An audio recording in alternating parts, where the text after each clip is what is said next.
Eu gostaria já de imediato de passar a palavra fazendo a saudação ao professor Vicente Greco Filho.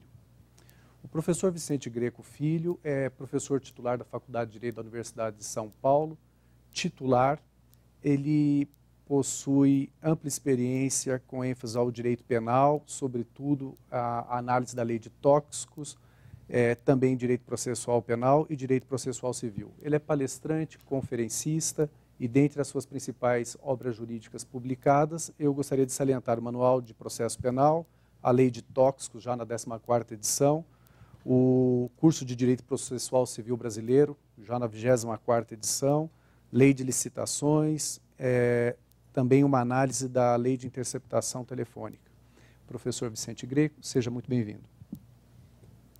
Doutor Laerte, é um prazer estar aqui neste evento da Ordem dos Advogados do Brasil, cumprimentando também a OAB São Paulo por este evento de divulgação dessa lei nova que tem causado tanta polêmica.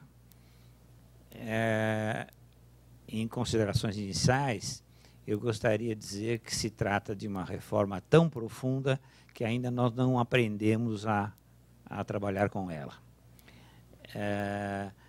A lei tem um lado positivo extraordinário, que é o de estabelecer uma gradação para as diversas situações, coisa que não acontecia anteriormente.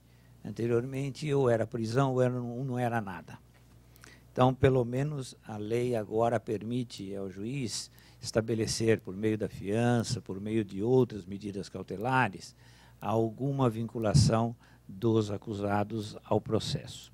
Mas, como eu disse, a lei, pela sua novidade e pela sua profundidade de alterações, ainda depende muito de um aprendizado, inclusive da magistratura, dos advogados, do Ministério Público, no sentido de aplicá-la de acordo com realmente o interesse público, ou seja, o que a sociedade necessita para um direito penal aplicado de maneira justa, mas, porém, um direito penal que responda aos anseios da sociedade. Então, ainda nós estamos vivendo um período de muita incerteza a respeito da aplicação da lei e um período de dúvidas e de reações, às vezes desmedidas em relação à lei, e que são justificáveis somente pela novidade e pela profundidade das alterações. Como toda lei tem defeitos, alguns deles gravíssimos, mas o tempo irá corrigindo, a jurisprudência irá adaptando e irá trazendo aquelas alterações necessárias, algumas das quais até de ordem técnica fundamentais. É muito pouco o tempo para falar de toda a lei e de todos os problemas que ela apresenta, de modo que, com essas considerações iniciais, eu fico à disposição para questões e para cumprimentar os ilustres colegas, o doutor Roberto e o doutor Ricardo, que, mais do que ninguém, poderão suscitar esses problemas, essas questões, em relação às quais nós estamos aqui à disposição para alguma observação a respeito. Muito obrigado.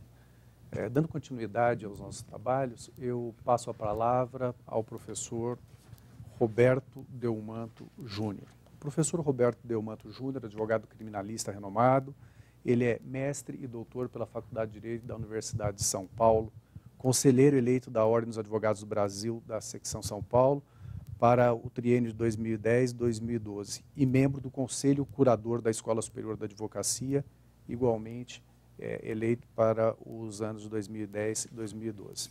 O professor Roberto Delmanto Júnior também é professor do curso de pós-graduação da Faculdade de Getúlio Vargas, LAU, em São Paulo, desde 2006, e da Faculdade de Getúlio Vargas, LAU, igualmente do Rio de Janeiro, desde 2011. Também tem palestrado, sendo na condição de professor convidado, da Escola Paulista de Magistratura. O professor Roberto Delmanto Júnior é um dos fundadores do Instituto Delmanto, que recentemente coordenou o primeiro fórum do Instituto Delmanto, EBEC de Direito Penal, Liberdade, Segurança e Empresa. Palestrante, conferencista, autor de diversas obras jurídicas, dentre elas o Código Penal Comentado e também leis penais especiais. Professor Roberto Delmanto, muito bom dia. Bom dia, meu caro Laerte. Uma grande honra estar aqui neste evento, transmitido ao vivo pela Escola Superior da Advocacia, pela internet, a todos os interessados. Dr. Marzagão, uma honra estar aqui presente. Muito obrigado pelo convite. Gostaria de cumprimentar o meu professor, Vicente Greco Filho, que foi meu professor na Faculdade de Direito do Lago São Francisco. Genial, brilhante, e é uma honra estar com o senhor aqui, professor Ricardo Andreucci, ilustre autor, promotor, aguerrido. É uma grande satisfação também encontrar-me com Vossa Senhoria aqui neste evento. E fomentando o debate, fomentando a discussão, eu acho que isso que os internautas esperam, que os telespectadores gostariam de ouvir. Eu gostaria de trazer algumas considerações, não só sobre esta lei nova, a nova lei das medidas cautelares pessoais, mas também sobre todo esse movimento de reforma do Código de Processo Penal. E sempre me perguntam, mas, professor, o Código, como anda isto? E eu tenho uma preocupação, porque nós temos que sempre visualizar, na minha ótica, o juiz como um garante da liberdade, e não como um agente de segurança pública, um agente de segurança. E o processo penal, enxergar o acusado como um sujeito de direitos, e não como um mecanismo, como um instrumento de segurança pública.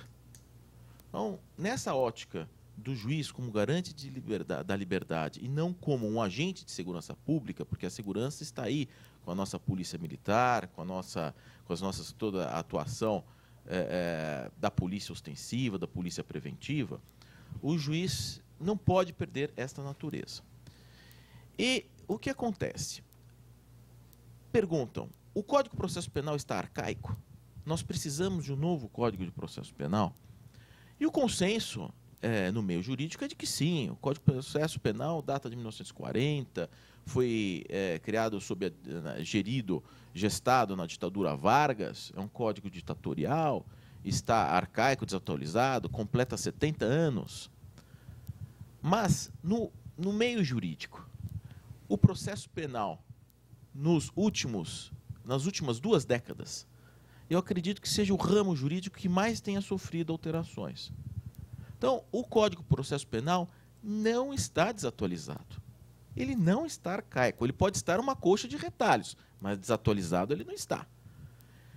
Desde a Constituição de 88, que trouxe uma revolução, nós temos hoje o processo penal constitucional, está lá no artigo 5º, estão lá inúmeros dispositivos processuais penais, e nós tivemos, dali para cá, mais de 15 leis alteradoras, seja do próprio Código, de capítulos inteiros, ou então de leis especiais, mas tratando de processo penal.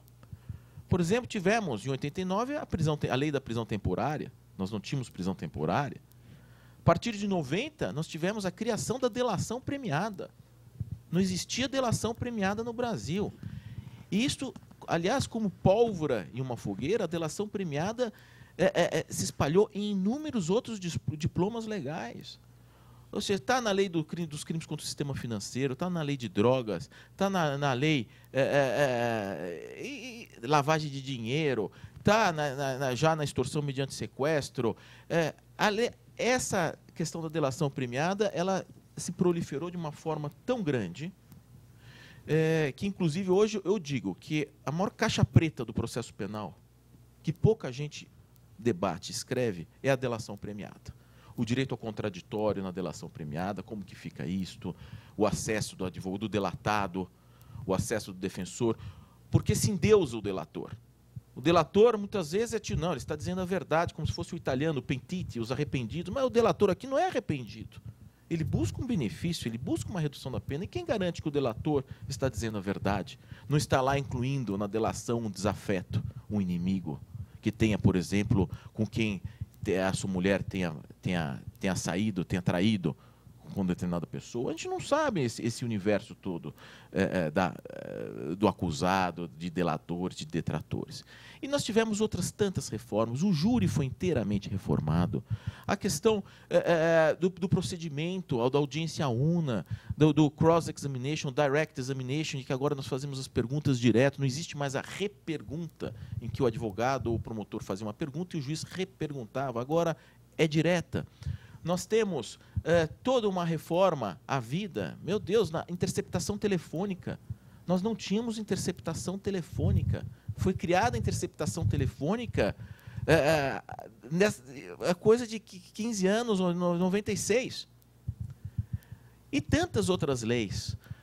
A parte de persecução penal mesmo. Imagina que precisou ter uma lei para dizer que uma prisão em flagrante precisa ser comunicada à Defensoria Pública. Nós precisamos ter, houve a necessidade de ter uma lei para isto até. Ou seja, há um universo de alterações legislativas. E esta última, que hoje também está aqui em debate, das medidas cautelares pessoais. Não é? Dessas medidas, porque antes nós tínhamos ou a liberdade, mediante o compromisso de comparecimento aos atos da instrução, e não podendo se ausentar por mais de 8 dias, sem prévia autorização, comunicação ao juízo, ou mudança de residência, sem prévia autorização do juízo, e a prisão.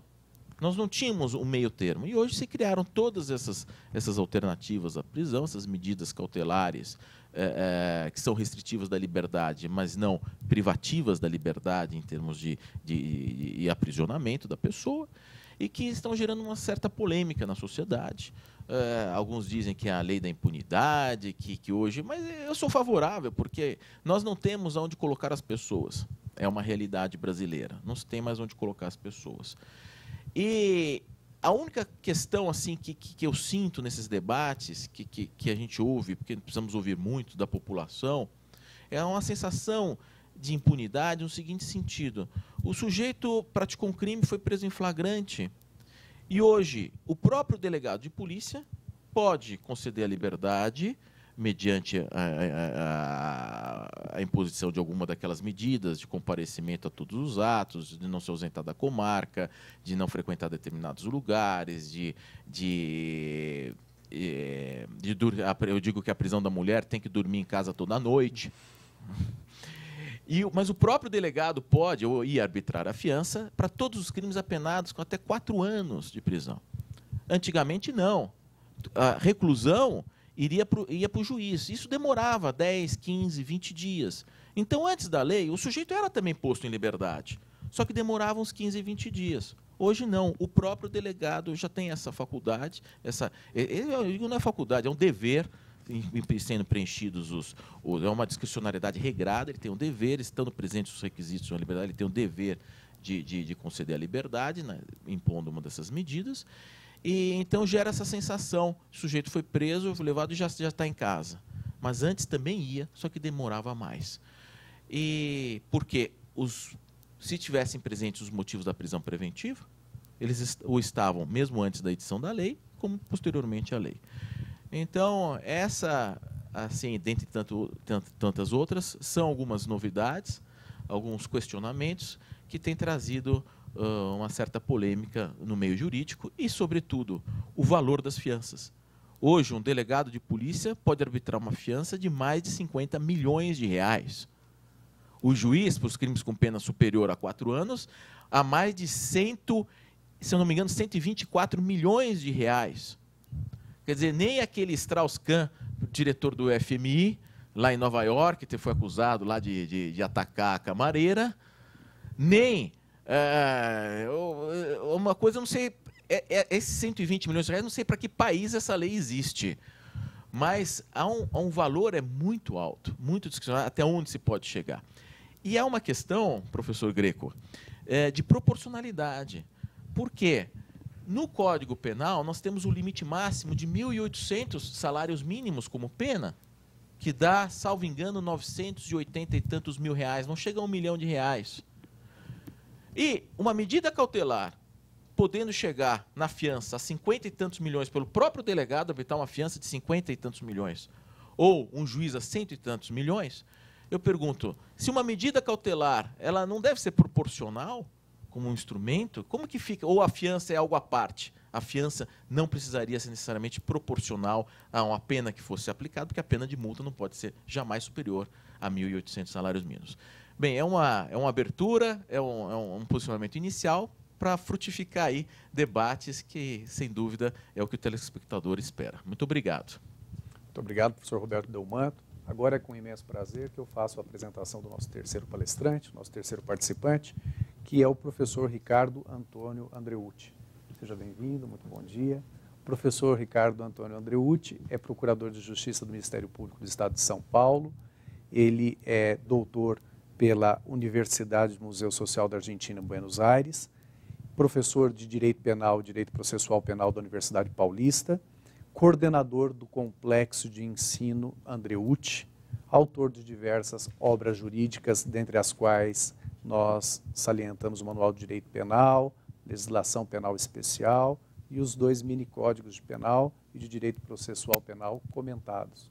Todas essas obras editadas pela Saraiva. O professor Ricardo Andreucci também é palestrante e conferencista em diversas oportunidades. Eu passo a palavra ao senhor. Muito obrigado, bom dia a todos. Eu gostaria inicialmente de agradecer ao convite que me foi feito, professor Laerte Marzagão, e dizer que é uma honra para mim estar aqui ao lado do professor Vicente Greco Filho, e do Dr. Roberto Delmanto, professor também ilustre, ilustres autores, não é? E com os quais vim mais para aprender do que propriamente para debater sobre as novas mudanças do processo penal. Mas, a respeito dessas mudanças, aqueles que me acompanham aí em artigos e outras considerações, palestras que nós temos feito, têm visto que eu tenho uma posição um pouco crítica, até um pouco exacerbada, acerca da nova Lei 12.403, a Lei das Medidas Cautelares. E o que me preocupa muito quando se fala em reforma no Brasil, seja do processo penal, seja do direito penal, é a falta de discussão de determinados temas, não é? A falta de discussão, e principalmente com a sociedade, de que se cria algum mecanismo para que se faça com que a sociedade participe disso também, que, afinal de contas, o direito penal e o processo penal não existem por si mesmos. O destinatário de tudo isso é a própria sociedade, não é? Da qual, obviamente, nós fazemos parte, e nos cumpre aí sempre a análise dessas reformas, nesse contexto que o professor Delmanto bem ressaltou, de modernização do processo penal, que eu também acho que realmente o processo penal não está tão desatualizado, até porque ele vem sempre sendo modificado aí por algumas leis, e nem sempre, como eu já ressaltei, essas leis têm o devido debate, e nem sempre elas vêm, no meu ponto de vista, satisfazer o interesse público. Não é? Eu tenho uma posição muito crítica com relação a essa lei das medidas cautelares, alternativas à prisão, porque eu já vejo o panorama penal com muita preocupação. O legislador, desde 1998, com aquela lei das penas alternativas, né, que aumentou o número das penas restritivas de direitos, há uma tendência hoje de que o cidadão não vá preso. Não é isso que me preocupa. Há uma tendência antiprisional total. Ou seja, já o condenado dificilmente vai preso. Quando vai preso, dificilmente cumpre a pena.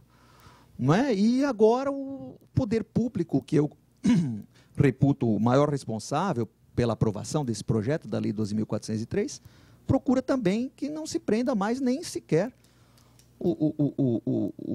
aquele a quem se atribua a prática de um delito. Obviamente que nós sabemos que há a presunção de inocência constitucionalmente garantida, de não culpabilidade, que se deve aguardar o trânsito em julgado, mas há situações que eu acredito, como o professor Vicente Greco bem colocou, o Brasil não está preparado. Eu acredito que o nosso julgador não está preparado, o Ministério Público não está devidamente preparado, os advogados não estão devidamente preparados, os policiais, os delegados não estão devidamente preparados. Porque o que nós assistimos com esses poucos meses de vigência da lei é de que se trata aí de um 880, ou o sujeito... eu tenho muito contato com vários advogados conhecidos e amigos que dizem, olha, o meu cliente tinha direito de uma medida dessa, e me contam casos que eu falo, realmente, é exagero manter uma prisão. E outros dizem, não, nesse caso, até eu, como profissional, achava que o sujeito devia ficar preso e o juiz simplesmente arbitrou uma fiança aí e num tipo de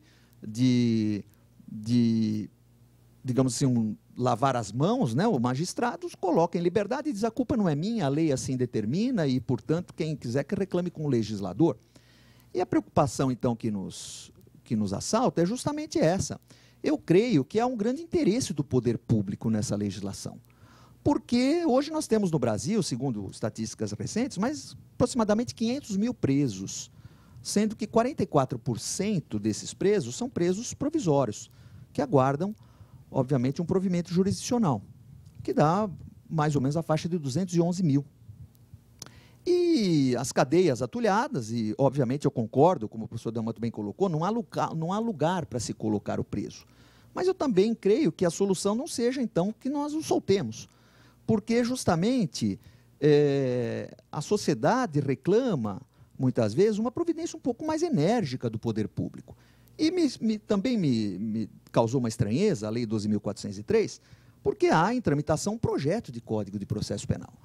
E essa Lei 12.403, ela fazia parte daqueles 6 projetos iniciais de 2008, dos quais 3 foram aprovados, a Lei do Júri, a lei que tratou mais ou menos das provas, porque das provas dos ritos, a 11.719, a 11.689 e a 11.680.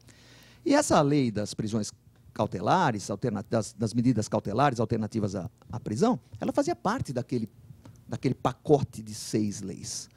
E não foi aprovado na época, só aprovaram 3. E aí, misteriosamente, recentemente, essa lei entra em tramitação e ela foi aprovada.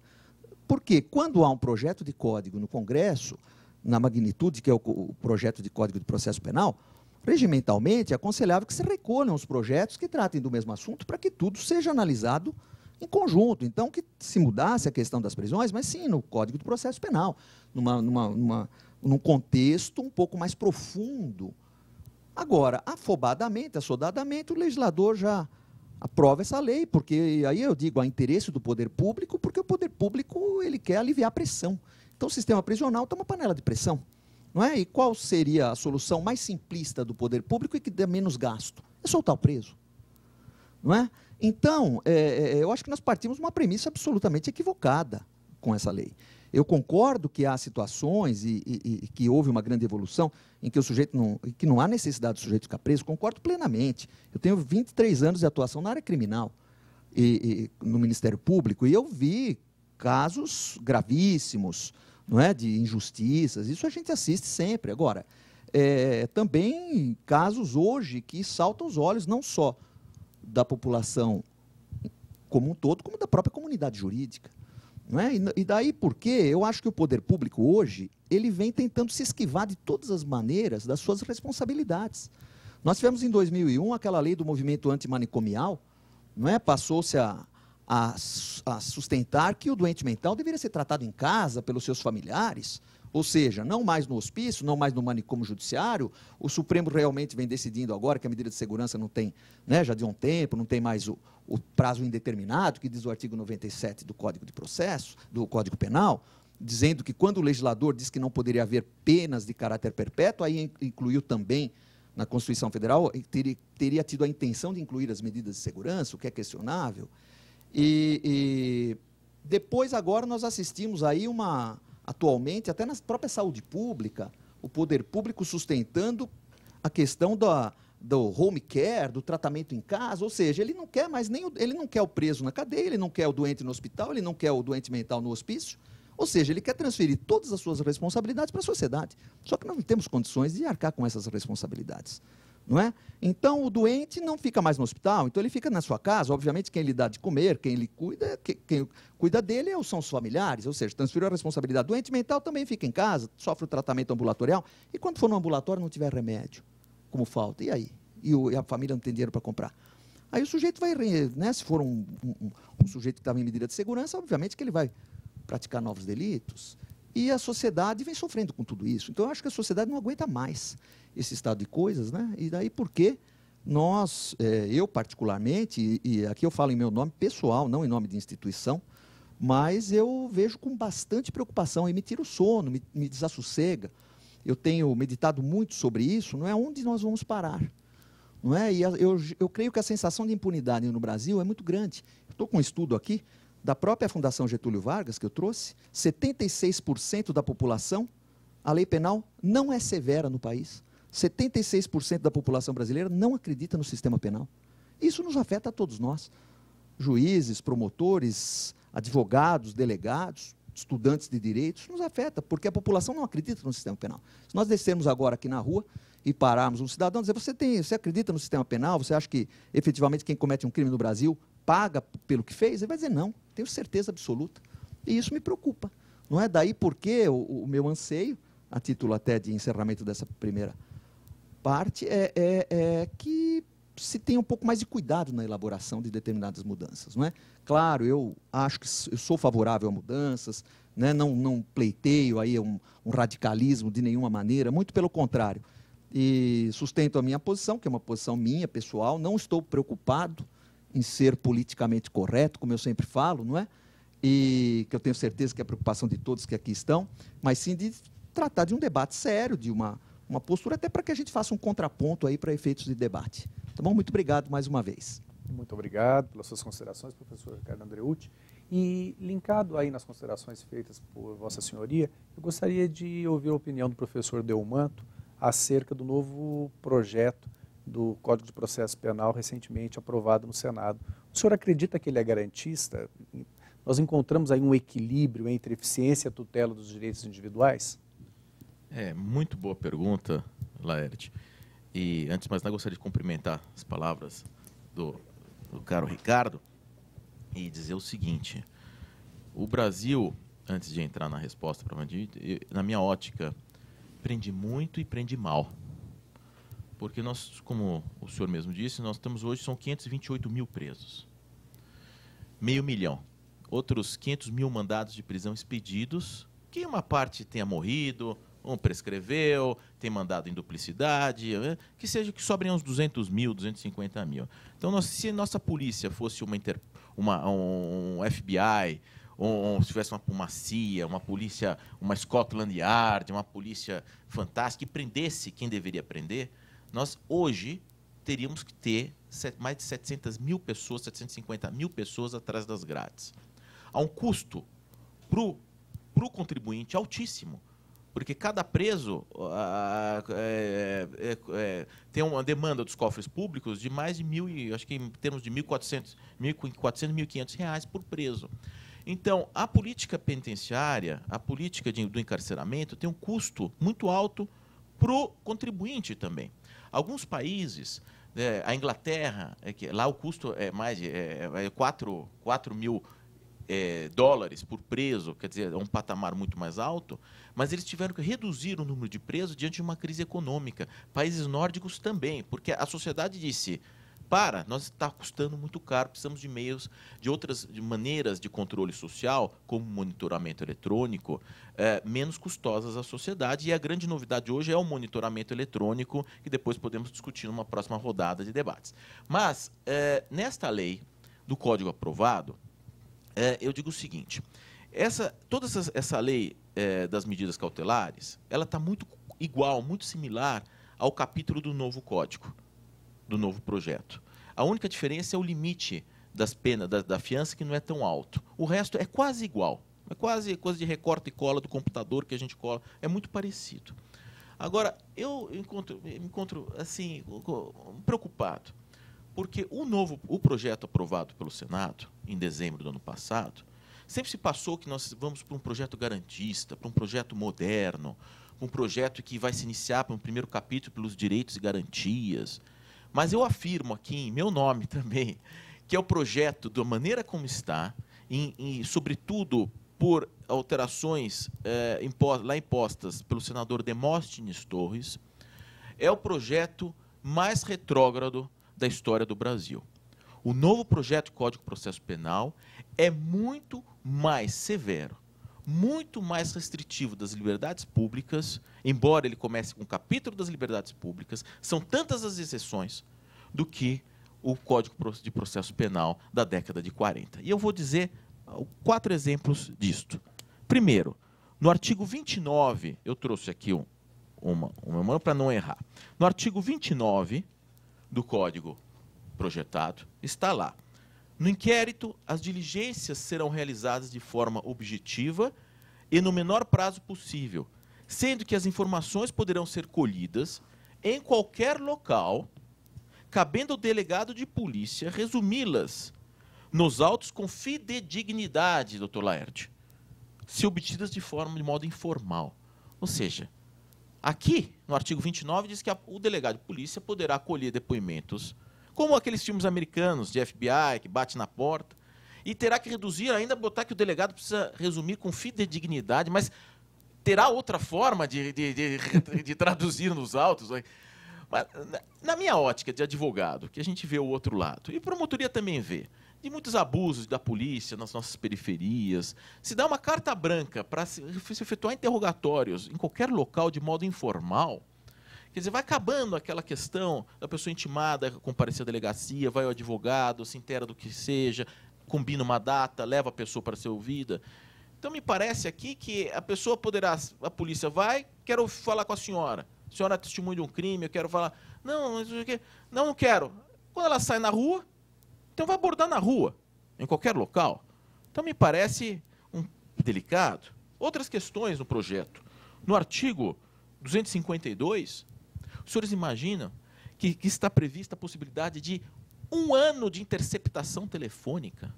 1 ano. Quer dizer, deve ser muito chato ficar ouvindo uma pessoa depois de 15 dias, 20 dias, 30 dias. Imagine interceptar um investigado por 1 ano. Quer dizer, os crimes já foram descobertos, os crimes, não há sentido nisto. E uma interceptação nesses modos será o único país do mundo que vai ter uma interceptação por 1 ano, será o Brasil. Mas, prisão preventiva está neste projeto no início, aliás, artigos lindos, dizendo o seguinte, que o clamor público não justifica por si só a decretação da prisão preventiva. Maravilha! Está lá, a prisão preventiva somente será imposta quando outras medidas cautelares revelarem-se inadequadas ou insuficientes. Muito bom! A prisão preventiva jamais será utilizada como forma de antecipação de pena. Ótimo! Mas aí vem um artigo. Caberá a prisão preventiva, dentre os incisos, em face da gravidade extrema do fato, da extrema gravidade do fato. É a prisão obrigatória. Ou então, caberá a prisão preventiva em face da prática reiterada de crimes pelo mesmo autor. Ora, mas se ele pratica reiteradamente os crimes, por que ele está fazendo solto? Ele não está cumprindo pena, não está em semiaberto, não está em um benefício, ele volta para ter uma regressão do regime de cumprimento de pena. E mais 2 exemplos que eu vou dizer. Criaram uma nova prisão preventiva após o excesso de prazo. Lá botaram os prazos, a pessoa vai poder ficar presa, se tiver havido fuga, até 4 anos. Preso preventivo cautelarmente até 4 anos. Isso que vão vir as questões, as desculpas, o excesso, o caso é complexo, a demora foi causada pela defesa, a instrução está encerrada, vão vir várias desculpas. Mas aí, diz o seguinte, o sujeito amargou 4 anos, ou 3 anos, foi solto por excesso de prazo. Poderá ser novamente decretada a prisão dele se está no artigo 560, parágrafo 2º. Se, uma das hipóteses, o réu ter, aspas, comportamento gravemente censurável. Artigo 560, parágrafo 2º do projeto. Ou seja, o sujeito amargou preso, não foi julgado, houve um excesso, e se ele praticar um ato, comportamento gravemente censurável, ele pode ser preso novamente por mais 1 ano. O que é? É uma nova prisão preventiva. Agora não é nem ordem pública, é comportamento gravemente censurável. É uma entrevista a um rádio, como teve aquele caso do Gil Rugai, que deu uma entrevista no rádio e depois que saiu da cadeia. Mais um ponto para a polêmica. Suspensão do prazo prescricional. O artigo 505 do projeto diz o seguinte, interpostos recursos especial e extraordinário, ficará suspensa a contagem da prescrição. Ou seja, se o Supremo Tribunal Federal, o STJ, não julgam, agora dizem que é por muito habeas corpus, Peluso diz que é porque tem muito habeas corpus que a gente não julga. Precisa acabar com habeas corpus, queriam acabar com habeas corpus no projeto, a OAB conseguiu manter rígida a disciplina do habeas corpus, que é a única coisa que funciona nesse país com celeridade é o habeas corpus, no processo penal, queriam acabar, mas agora querem acabar com a prescrição, para quem está nos ouvindo, com a prescrição põe-se um papelzinho na capa do processo, grampeando e dizendo, prescreve no dia tal. Vai o juiz, o ministro, e fala, não deixa prescrever na minha mão. Traz ali da estante o que está para prescrever. Vamos julgar. Agora, ou seja, a prescrição funciona como um mecanismo de aceleramento dos julgamentos. A Constituição garante a todos um julgamento em prazo célere com todos os meios e recursos a ela inerentes. Ou seja, a prescrição é um mecanismo de julgamento célere. Os prazos prescricionais, que estão no Código Penal, para mim, são a medida do prazo razoável da duração do processo penal máxima. Está lá no Código Penal, o limite do razoável. E agora querem que não tenha nenhuma prescrição em tendo recurso especial extraordinário. São algumas ponderações que eu gostaria de fazer, mas demonstrando que o novo projeto, aprovado pelo Senado, é o mais cerceador das liberdades, se aprovado como está, das liberdades das liberdades públicas. Obrigado. Bem, professor Vicente Greco, eu gostaria, aí lastreado nas considerações feitas pelo professor Roberto Delmanto, saber a opinião do senhor a respeito de 2 tópicos. O primeiro deles seria, em vista das alterações procedidas pela Lei 2.403, o senhor acredita que elas foram os elementos propulsores para uma maior sensação de impunidade por parte da sociedade? Essa seria a primeira. E a segunda, o professor Delmanto também falou sobre a ordem pública. Não é? Qual seria o conceito de ordem pública para a decretação da prisão preventiva? Bom, inicialmente eu quero dizer que eu concordo com ambos os colegas que acabaram de falar. A reforma e as reformas do Código de Processo Penal nos tornaram o Código um código moderno, não tem dúvida nenhuma. Mesmo o velho Código, um réu preso era julgado em 81 dias. Qual é o país do mundo que julga um réu em 81 dias? Qual é o país do mundo? Então, o problema básico é o de elaboração de leis sem a competente estrutura para cumpri-la.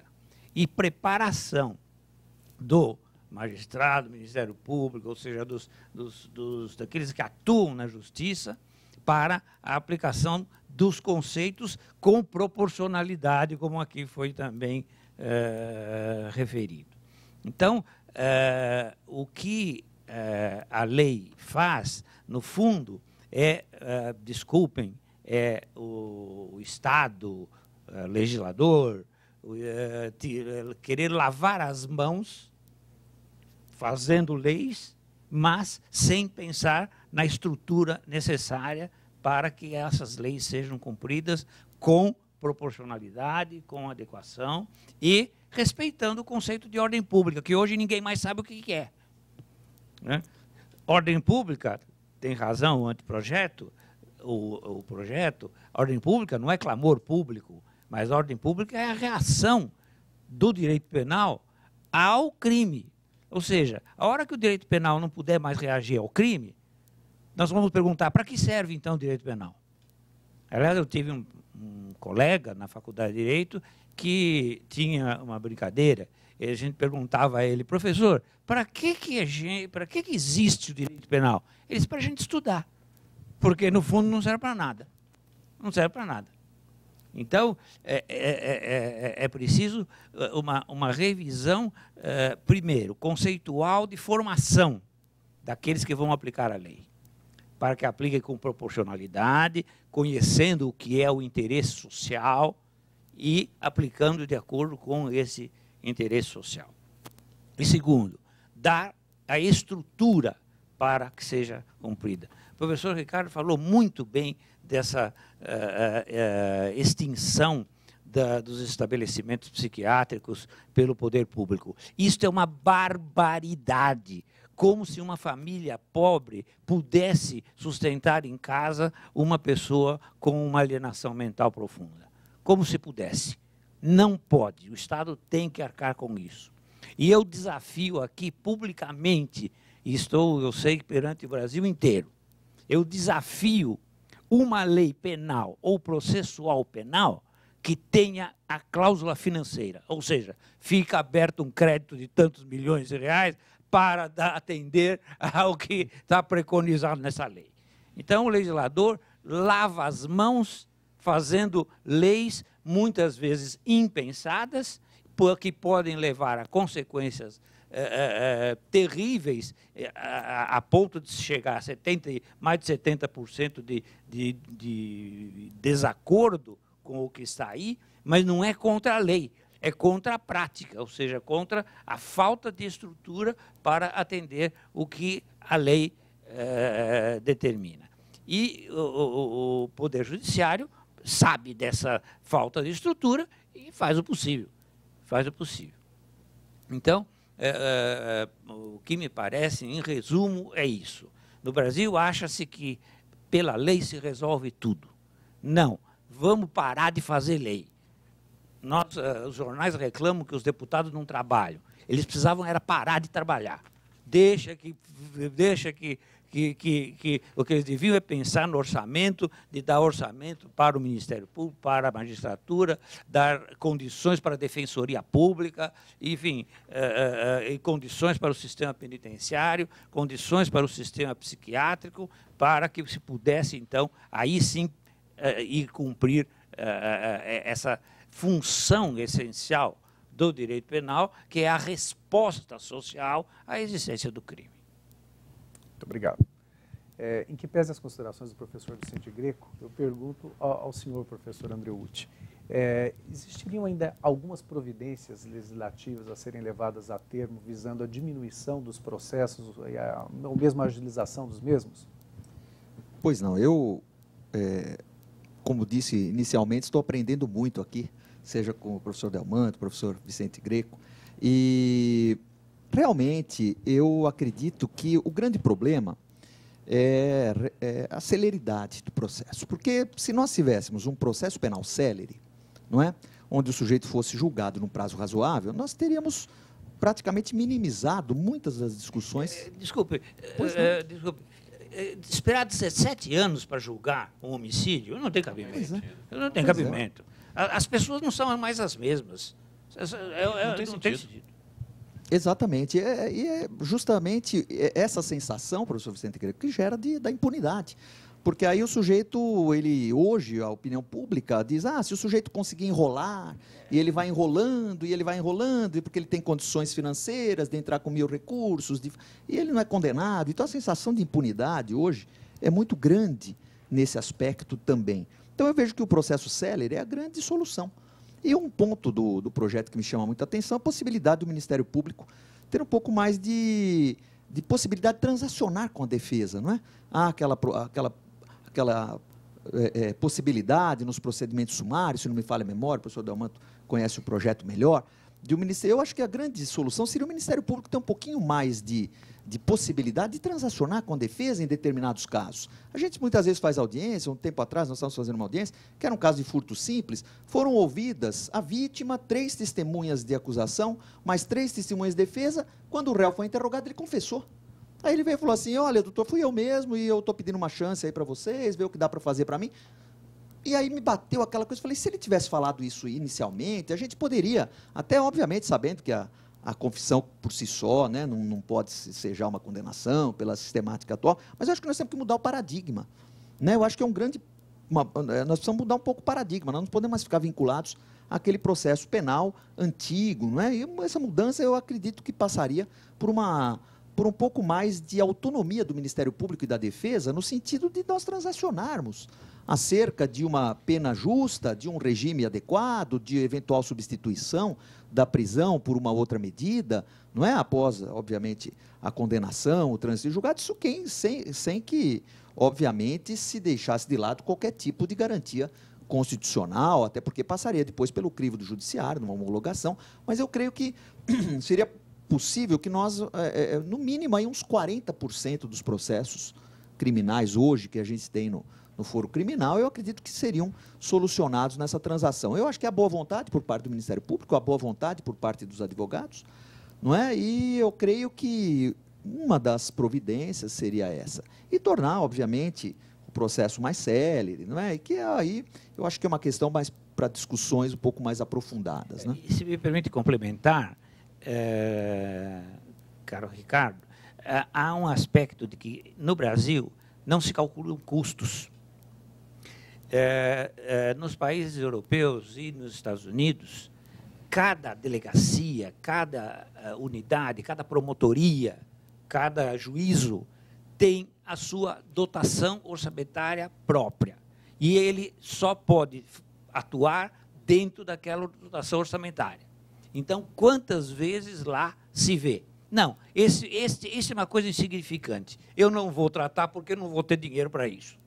Então, nós criamos as coisas sem pensar em quanto custa. Eu gostaria de adicionar alguns argumentos no seguinte sentido. Nós já tivemos, dentre todas essas alterações do Código de Processo Penal, e eu citei só algumas, mas tem outras que eu gostaria de mencionar. Tivemos a Lei dos Juizados Especiais Criminais, falando sobre isso, a Lei do GCRIM, de 95, havendo a transação para as infrações de menor potencial ofensivo e também a suspensão condicional do processo, né, para os crimes apenados com pena de 1 ano até 1 ano, pena mínima. Isso gera o quê? Nessa entoada? Por vezes, há uma forçação de barra, vamos falar o português sem preocupação, o português falado nas ruas, há uma forçação de barra em se aceitar uma suspensão condicional do processo, em que o acusado deixa de ser julgado, ele submete, para quem está nos ouvindo, a 2 anos, 2 a 4 anos, a um comparecimento bimensal em juízo, ou não poder se ausentar da comarca. É uma sanção penal, não deixa de ser. Mas ele não tem o mérito do causa julgado. Passou aquele prazo, extingue a punibilidade. E muitas vezes nós dissemos, não, a pessoa é inocente, meu cliente é inocente, eu quero defesa. E o juiz fica tão bravo com o fato de nós não aceitarmos uma suspensão condicional do processo e obrigando todo o procedimento a ir a termo final, com audiências, com tudo, que só falta ele trucidar o advogado, ficar com raiva do réu. Já está de bom tamanho isso, como quem diz, já aceita isso, está de bom tamanho, vai ser pior na frente. Então, quer dizer, essa questão da celeridade, porque o processo penal, naturalmente, ele não é célere como se imagina. É da natureza do processo penal um pouco de deixar a poeira assentar. Então, digamos, a pessoa ser julgada num ano, para mim estaria ótimo. Em primeiro grau, o processo chegar a termo em 1 ano. 6 meses ou mais 1 ano para o tribunal, mais do que o suficiente, não precisa mais do que isso. É um absurdo chegar a 17 anos, com o caso Pimenta Neves, não tem sentido. E ficam nas nossas cortes superiores, que não tem estrutura por os recursos. E agora vem a PEC do Peluso, então vamos acabar com os recursos com efeito suspensivo, aí o recurso especial vai virar ação anulatória, vai ser ação como se fosse uma revisão criminal, virou uma ação, recurso especial, recurso ordinário, com uma ação rescisória, uma natureza de ação rescisória, transitando em julgado em 2º grau. Mas não é por aí. Outras leis que vieram, a lei do crime organizado, escuta ambiental, ação controlada, veio em 95, além das interceptações telefônicas que não existiam, que vieram em 96, a suspensão do processo da prescrição quando a pessoa não é encontrada, em 96 também. Quantas pessoas que eram condenadas à revelia, para quem está nos ouvindo, sem comparecer ao processo, era nomeado defensor dativo, que nunca viu o réu? Como que vai defender uma pessoa que você nunca viu? O sujeito ia no poupa-tempo, renovar lá a carteira de habilitação, estava preso. O senhor não é o José Manuel Antônio da Silva Ferreira? Desculpe, estou chutando o nome. Deus disse, daqui a pouco tem aí, hipoteticamente, sei lá, outra pessoa. E fala, o senhor não é filho da Dona Maria, filho do senhor Pedro, não sei o quê, nascido no dia tal? Sou eu, então o senhor está preso, condenado por estelionato. Mas como? Meus documentos foram furtados há 5 anos, 10 anos atrás. Um estelionatário abre uma empresa, em seus nomes, e faz tudo aquilo e era condenado. Então acabou com isto. Isso acabou em 96. Precisa ter a presença, uma citação pessoal, uma manifestação de um defensor constituído nos autos para o processo poder ir adiante. Veio a lei da tortura em 97, não existia criminalização da tortura. A lei de lavagem de dinheiro de 98. A lei da violência doméstica em 2006. A nova lei antidrogas também em 2006. Toda a nova lei antidrogas. O professor Greco, o maior autor da lei, aqui fazendo propaganda do nosso professor Vicente Greco Filho. O melhor livro no Brasil de lei antidrogas é do professor, está aqui. A lei da prisão em flagrante, da comunicação, que eu já mencionei, a defensoria, de 2007. O Tribunal do Júri foi reformado todo em 2008. As provas ilícitas, também em 2008, foram completas. A questão da audiência única. Então, quer dizer, o que o Código for alterado, o código não pode dizer que o código é arcaico. Isso a gente não pode afirmar. E aí nos deparamos com essas situações, né, em que o poder público, de fato, tira a sua responsabilidade. Agora, os impostos são exigidos. As multas são exigidas. Quer dizer, na hora de cobrar, eles cobram o cidadão com tudo. Na hora de prestar o serviço público, é uma grande mazela do serviço público em geral. E isso atinge a esfera penal. E para todos sofrem com isso. A sociedade, o acusado também. Ninguém ganha com isso. Todos saem perdendo. Há uma figura, uma metáfora do Francisco Antolizei, dizendo o seguinte, que o direito penal pode ser comparado a uma espada sem empunhadura, por ferir não só aquele que é submetido a uma pena, a uma persecução penal, mas também aquele que a maneja. Então, sempre que eu vejo a estátua da justiça, Deus a Temis, eu imagino aquela espada, aquela mão sangrando, sem aquela empunhadura, sem a proteção, porque ninguém sai ganhando com isso. E o nosso sistema realmente está caótico diante da falta de estrutura, como o senhor mencionou. Levando em consideração, então, essa questão da celeridade procedimental e processual, eu perguntaria ao senhor professor Vicente Greco, o senhor acredita possível o reconhecimento por parte das autoridades policiais da incidência em uma excludente de ilicitude que levaria à instauração de um inquérito, que não pela lavratura do auto de prisão em flagrante? Esse é um tema polêmico, muitos juízes não aceitam a ideia, eu gostaria de ouvir a opinião do senhor. Você está se referindo à autoridade policial civil? Exato, autoridade policial civil. O delegado de polícia. Delegado de polícia. Bom, o delegado de polícia, acho que pode e deve, porque a atividade policial é espontânea. Tendo conhecimento, sendo crime de ação penal pública, incondicionada, ele tem que ter esse poder. Mas esse é um ponto em que também precisaria ser tocado, que é a divisão de atribuições. Esse é o grande problema. Nós estamos vivendo uma crise de papéis sociais. Tem juiz que quer ser promotor, tem juiz que quer ser delegado de polícia, tem promotor que quer ser delegado, tem delegado que quer ser promotor e juiz. Então, nós precisamos fazer uma revisão dos papéis sociais dentro do próprio processo penal. Tá? Até advogado querendo ser promotor, eu conheço um, ferrenho. Professor Andreucci, o senhor acredita possível o reconhecimento, então, das autoridades policiais das excludentes de ilicitude? Eu vejo, sempre vi com certa preocupação a possibilidade do sujeito, por exemplo, ter agido em legítima defesa e ter que ser lavrado o auto de prisão em flagrante, não é? E depois só através de um pedido à autoridade judiciária que, eventualmente, isso fosse reconhecido, ele aguardasse o processo em liberdade. Então, eu acho que sim. Eu acho que, num primeiro momento, sim, plenamente possível, obviamente, depois sujeito ao crivo jurisdicional, não é? Dessa do análise. Ministério Público, do quando Ministério for Público, formar sua opinião de lei. Sem dúvida nenhuma. Não tem cabimento. Eu também fui promotor, fui quase 30 anos promotor. Jamais denunciei quem eu achasse que já estava em legítima defesa. Jamais denunciei. Quem eu achasse que estava... Sem dúvida, porque gera aquela... claramente em legítima defesa. E gera aquela praxe da fuga, né? Foge 24 horas e foge do flagrante. Quer dizer, às vezes o sujeito, às vezes até inocente, acabou tendo que agir em legítima defesa e ele tem que se furtar ali a providência policial por um tempo para depois se apresentar, justamente pelo receio de ser preso em flagrante, para só depois, e ainda hoje os plantões judiciários, pelo menos aqui em São Paulo, estão bem difundidos, ainda há a possibilidade de se recorrer a um plantão judiciário, mas imagine comarcas aí onde não haja esse plantão judiciário ou onde o juiz passe só de vez em quando, e aí nós temos a questão também estrutural, não é?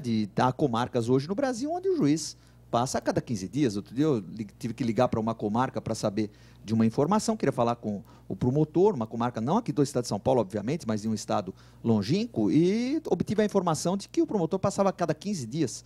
Aí eu falei, e o juiz de direito se encontra? Não, também ele passa a cada 15 dias, porque ele atende a mais de 10 comarcas. Não, e depois, cá entre nós, voltando ao código, inventam essa história de um juiz de garantias, como se fosse possível no Brasil inteiro ter esse juiz de garantias. Quem é que seria o juiz de garantias de uma comarca por exemplo, no Amazonas, em que precisa de 25 dias de barco para chegar lá. Aí eu tenho uma posição um pouquinho diversa do senhor, porque, evidentemente que, na minha ótica, nós temos que nos pautar, não pelo mundo ideal, mas pelo que é praticável na maior parte dos estados. Em São Paulo, seria viável um juiz de garantias. Quer dizer, mesmo no comarcas que tenham só 2 juízes, o juiz da primeira vara funciona como juiz de garantias dos inquéritos que depois, se virar processo, vai para a segunda vara. Ou seja, faz só uma troca de juízes. Quer dizer, até daria para fazer isto. Agora, mas o problema do juiz das garantias, que é o nosso juiz do DIPO em São Paulo, o Departamento de Inquéritos Policiais, é o juiz. O juiz das cautelares. O juiz das cautelares, na verdade. Que juiz não é o juiz das garantias? Essa é a grande crítica à terminologia. Esse é o grande problema. Teria um juiz de duas, quer dizer, um outro é o juiz autoritário. Não, está errada a terminologia. O outro é o juiz autoritário. Agora, mas de qualquer forma, ela deu uma roupagem a um projeto garantista. Tem uns juízes das garantias. Mas, como eu disse aqui, o projeto não tem nada de garantista. Ele é muito mais severo. Aliás, esta lei nova, a 12.406, eu digo o seguinte. Tu não fala lei da impunidade, mas não é. Para o acusado que já respondia o processo em liberdade, ela é mais severa. Para aquele que sempre foi preso em flagrante, e uma medida, o delegado já pode impor uma outra medida, o juiz, ela é melhor. Agora, para quem responde em liberdade o processo, sempre respondeu o processo em liberdade, ela é mais severa. Por quê? Poderá o juiz impor, segundo o artigo ali, que está no artigo... eu sou ruim para números, é uma coisa impressionante, sabe? Então eu preciso sempre olhar. Mas está ali no artigo 282, que a disciplina da aplicação dessas medidas. Elas poderão ser aplicadas, no inciso 1, se houver necessidade para a aplicação da lei penal, como se fosse uma prisão preventiva, para investigação e instituição criminal, nos casos expressamente previstos, para evitar a prática de infrações penais, se for adequada a medida da gravidade do crime e tal, para todos os crimes apenados com pena privativa de liberdade. Então, no parágrafo 1º, em tese, e aí vai ser uma discussão, essas medidas, elas são necessariamente substitutivas de uma prisão em flagrante ou não? Pela leitura deste artigo, isoladamente, elas poderiam ser até aplicadas, o juiz recebe uma denúncia, vem algum motivo qualquer, como está aqui, ele impõe uma dessas medidas, mesmo a quem não foi preso em flagrante. Se essa leitura vingar, nós teremos aqui a possibilidade, então, de uma imposição de medidas cautelares a pessoas que não foram presas em flagrante, e, se desobedecer essa imposição, a elas poderá ser imposta a prisão preventiva. E eu pergunto, e se essa infração penal tiver uma pena inferior a 4 anos? Poderá ou não? Houve o descumprimento de uma medida. Então, são temas a serem elaborados, ou não. Ou vamos chegar à conclusão, não. Essas medidas são necessariamente substitutivas de uma prisão em flagrante, e mesmo se impostas para crimes apenados com sanção inferior a 4 anos, mesmo quando desobedecido, poderia ser imposta uma prisão preventiva ou não. Se entender que sim, então essa questão da limitação dos 4 anos, que foi muito criticada para a prisão preventiva, cai. A prisão preventiva pode ser decretada somente para crimes com penas superiores a 4 anos, salvo se, em crimes de penas inferiores, houver um descumprimento de uma medida cautelar imposta pelo juiz em substituição à prisão em flagrante. Quer dizer, são questões a serem debatidas, essa lei é uma lei nova, mas da mesma maneira que se etiquetou o Código como garantista, se etiquetou essa lei como lei da impunidade, e ela não é a lei da impunidade. O juiz nunca teve tanto poder. O juiz que quer aprender preventivamente vai continuar aprendendo preventivamente. Só que o juiz hoje tem um menu completo. Hoje ele vai para um restaurante e ele tem tudo aquilo. O juiz criminal nunca teve tanto poder para aprender, para impor todas aquelas outras medidas. Então, para mim, ela não é uma lei da impunidade. Ela passa a sensação de impunidade porque o delegado pode soltar logo em seguida. Esta é a sensação. Mas poder jurisdicional, ele nunca foi tão grande com essa lei. Você vê como é interessante a gente debater, né? Claro. Isso é fantástico. E aí se aplica o princípio da razoabilidade, que está faltando. Está faltando. Perfeito. Aliás, a questão da prescrição em perspectiva, da prescrição penal antecipada, cortaram. Quer dizer, ela tinha que ter. Outra lei processual também. É um absurdo. Cortaram. Então, uma súmula dizendo que não pode ter prescrição em perspectiva. Como? Você já sabe que vai prescrever. Já está. Para que o processo? Para que o processo? Quer dizer, então acabaram com isso. Não tem sentido. Quer dizer, tirando do Ministério Público a atribuição, a dignidade nesse sentido. Quer dizer, então, como também a plea bargaining, que o senhor mencionou, eu acho que sou favorável a esta conversa, a transação penal, depois de recebida a denúncia, para não ter punição antecipada. Que aqui a transação ficou antes, para não gerar antecedentes. Mas está errado também, porque é sanção penal sem processo. Deveria ser depois do recebimento da denúncia. Levando em conta que nós temos um público, os nossos internautas, um público muito heterogêneo, eu gostaria de me valer do conhecimento também de Vossas Senhorias para algumas questões basilares, visando atender, sobretudo, os estudantes do direito. Eu perguntaria ao senhor professor Vicente Greco, a prisão em flagrante, ela permanece até o final do processo? Agora Não, sob não a égide mais. da nova lei? Não mais pela nova lei. Ou ela é convertida em prisão preventiva ou numa outra medida prevista. Ela não permanece mais. Porque antes ela permanecia até, se ela era válida, né, ela poderia permanecer até a sentença condenatória definitiva. Hoje não mais. Ou ela é substituída pela preventiva, ou por uma outra medida, ou por nada. Ou pela fiança, ou por nada. Ou pela liberdade provisória pura. Professor Andreucci, muito se fala hoje em dia a respeito do contraditório diferido, quando da deliberação do juiz de direito sobre a aplicação ou não da medida cautelar.